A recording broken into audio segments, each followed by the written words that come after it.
مفتی صاحب حج کی فضیلت اور نہ کرنے کے وعید. ایک روایت میں آتا ہے کہ جو حج جس پر لازم ہوا وہ حج نہ کرے تو وہ یہودی ہو کے مرے, عیسائی ہو کے مرے, مجھے اس کی پرواہ نہیں.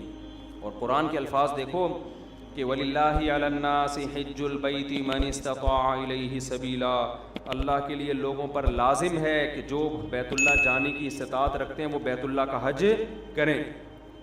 آگے قرآن کے الفاظ دیکھو وَلِلَّهِ عَلَى النَّاسِ حِجُّ الْبَيْتِ مَنِ اسْتَطَاعَ إِلَيْهِ سَبِيلًا. آگے کیا الفاظ ہیں؟ وَمَنْ كَفَرَ فَإِنَّ اللَّهَ غَنِيٌّ عَنِ الْعَالَمِينَ.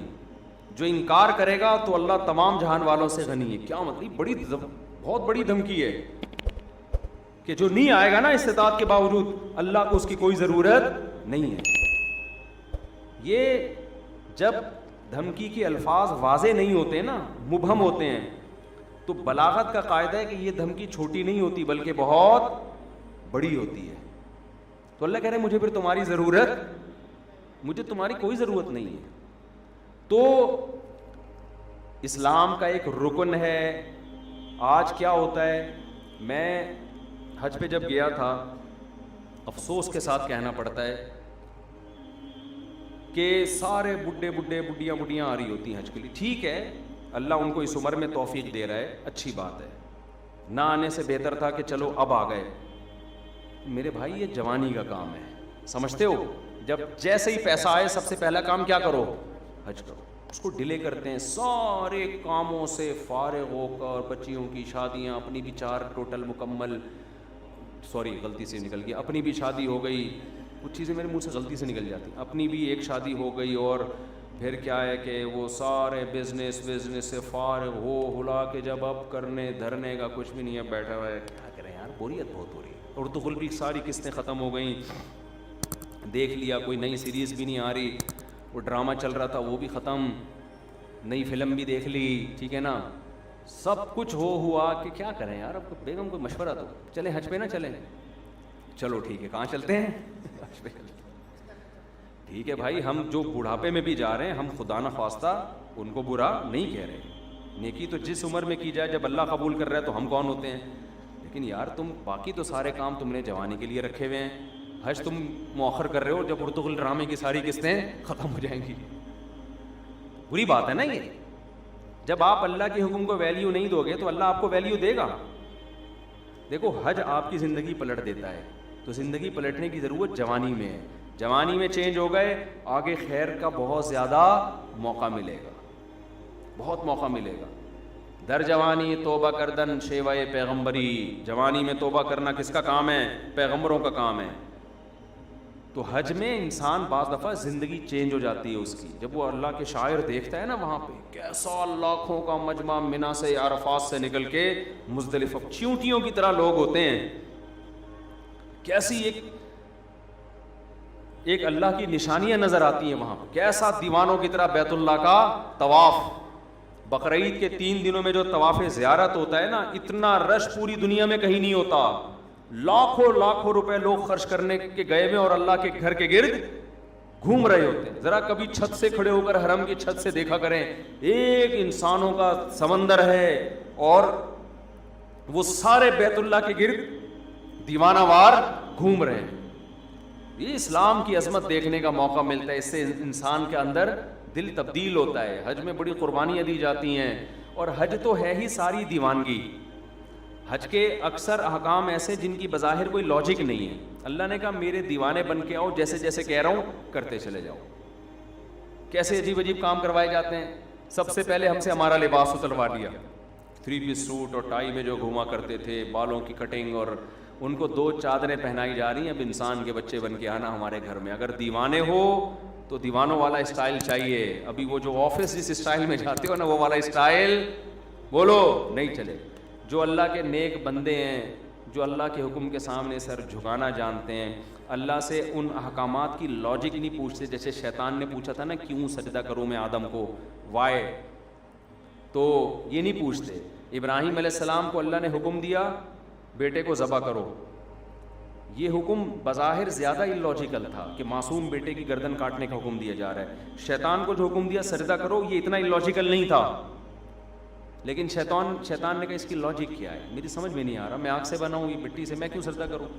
آدم علیہ السلام کو اس سے زیادہ عجیب حکم دیا گیا اپنے معصوم بیٹے کو اپنے ہاتھ سے کاٹ دیں, ذبح کر دیں, سوری ابراہیم علیہ السلام کو. لیکن ابراہیم علیہ السلام نے اس کی لاجک بولو نہیں پوچھی.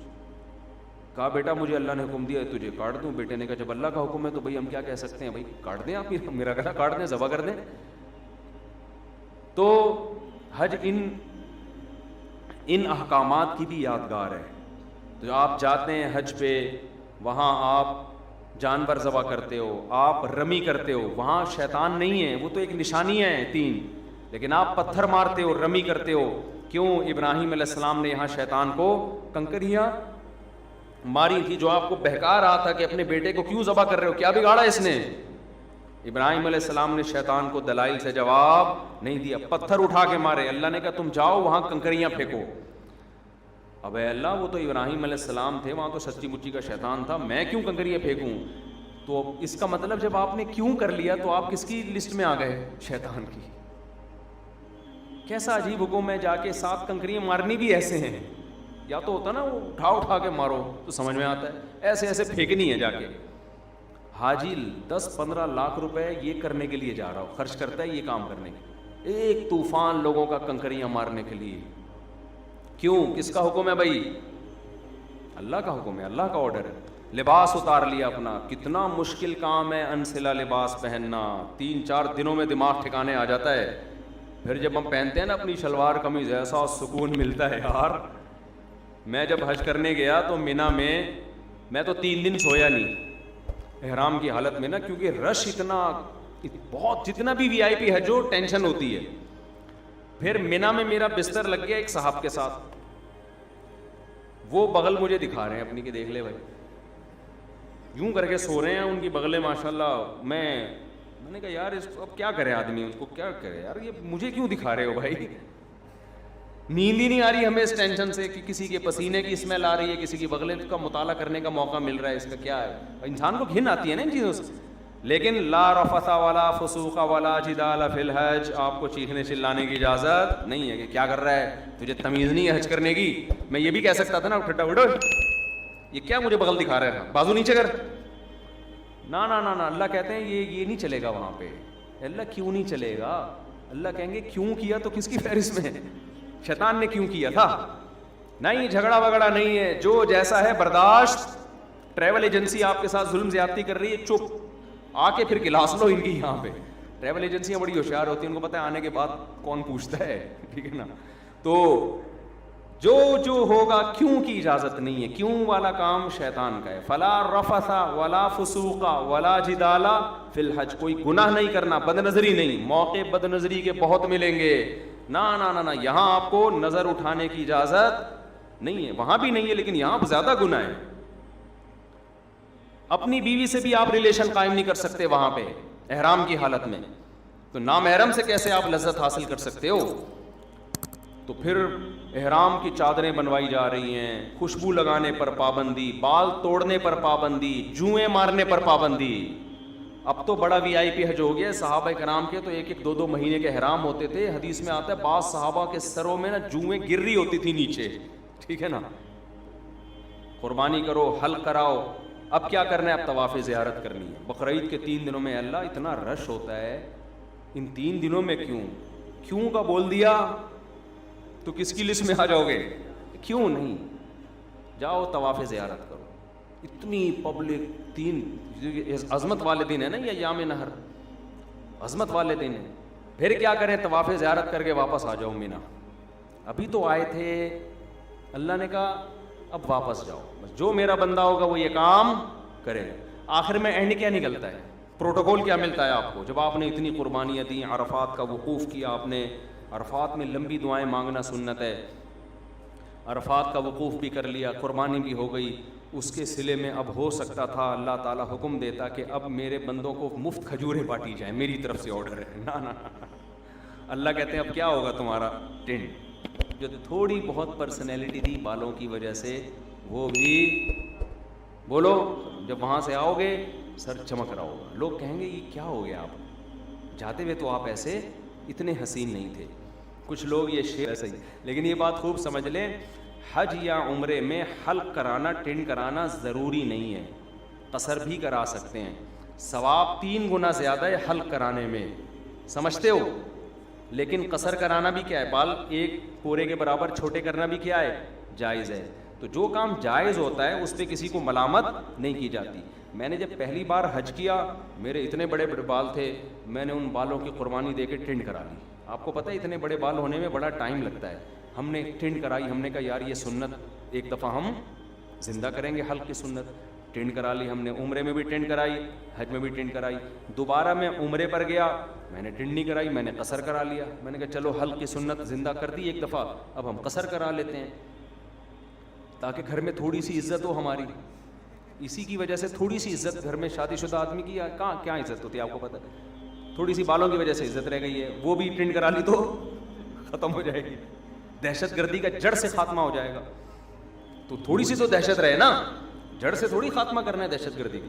خیر بہرحال ثواب حلق میں ہی زیادہ ہے، ٹنڈ کرانے میں ہی زیادہ ہے۔ لیکن میں نے کہا اب میں عمرہ کرتا ہوں تو حلق کراؤں گا، تو قصر کراؤں گا، قصر کرا لیا۔ جہاز میں لوگ تانے دے رہے تھے مجھے، یار آپ مولانا ہو، آپ نے عمرہ کیا ٹنڈ، یہ کیسا عمرہ ہے، یہ کیسا عمرہ ہے؟ تو یہ پھر شرعی حدود سے کیا ہے، زیادتی ہے۔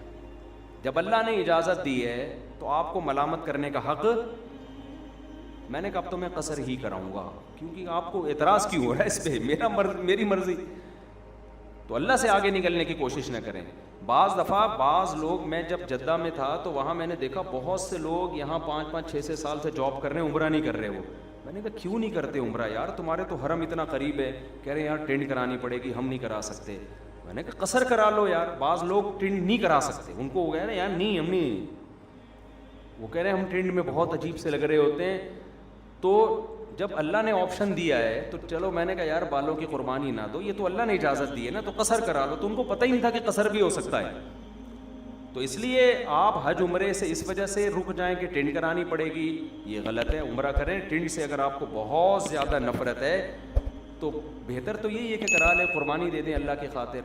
لیکن اللہ نے آپشن دیا ہے کس کا، قصر کا بھی آپشن، ایک پورے کے برابر بال چاروں طرف سے کاٹ لیں تو بھی ٹھیک ہے۔ سمجھتے ہو؟ تو آئندہ اگر میں گیا تو میرا ارادہ ہے قصر کرانے کا، کہ قصر کرا لوں گا، تو ایسا نہ ہو میں عمرے سے یا حج سے آؤں آپ بولیں یار یہ تو ویسے جیسے گئے تھے ویسے، تو آپ کو اعتراض کا حق نہیں ہے۔ میرے بال، میری ٹنڈ، میری مرضی، میری جیب کے ریال پیسے، میں ٹنڈ کراؤں یا میں قصر کراؤں۔ ہو سکتا ہے ٹنڈ کرا لوں میں کہ یار قربانی دے دوں، دہشت گردی کا جڑ سے خاتمہ کر، ایسی کی تیسی، بعد میں دیکھیں گے ہوتا کیا ہے۔ ہو سکتا ہے یہ بھی ہو جائے، ہو سکتا ہے قصر کر لیں۔ تو اپنے کسی کے ذاتی معاملات میں دخل انداز، کیونکہ میں پہلے جب عمرہ کیا نا، لوگ مجھے، ہر آدمی، یہ کیسا عمرہ ہے یار، آپ کے تو سر پہ اسی طرح بال لٹک رہے ہیں، یہ کیسا ہے عمرہ ہے یار، یہ کیسا عمرہ ہے یار۔ تو اعتراض کرنے کی میرے بھائی اجازت نہیں ہے، یہ پھر بدعت ہو جائے گا۔ سمجھتے ہو؟ جس چیز کی اللہ نے اجازت دی ہے تو اس کو دیکھو۔ پیر جمعرات کا روزہ رکھنا سنت ہے نا، نہ رکھے تو آپ کیسے، کیوں نہیں رکھا بھائی؟ بھائی سنت ہے ہی اسی لیے کہ کوئی دوسرا طنز نہ کر سکے۔ یار رمضان کا چھوڑ دے تو آپ پوچھیں یار فرض ہے، یہ کیسے چھوڑ دیں؟ مسلمان ہو کے روزہ چھوڑ رہے ہو، سمجھتے ہو کہ نہیں سمجھتے؟ تو اس لیے میرے بھائی حج کے لیے پیسے جمع کیا کرو، حج پہ جایا کرو، یہ تو بڑی پیاری عبادت ہے، ایسی یونیک عبادت ہے، یہ دیوانوں کے لیے، اللہ سے محبت کرنے والوں کے لیے اس سے زیادہ ذائقے والی، لطف والی عبادت کوئی ہے نہیں۔ جب بھی کوئی غیر مسلم مسلمان ہوتا ہے، میرا تجربہ ہے، مشاہدہ ہے، اس کی سب سے پہلی خواہش ہوتی ہے کہ مجھے بیت اللہ کا حج مل جائے، کیونکہ اس کے دل میں اللہ کی خالص محبت ہے نا، تو اس کی خواہش ہوتی ہے کسی طرح بیت اللہ چلا جاؤں۔ مفتی طارق مسعود صاحب کے بیانات سننے کے لیے youtube.com/مفتی طارق مسعود کو سبسکرائب کریں، اور اگر آپ لائیو ویڈیو کو کبھی بھی مس نہیں کرنا چاہتے ہیں تو سبسکرائب کرنے کے بعد بیل آئیکن پہ کلک کرنا مت بھولیں۔ جزاک اللہ۔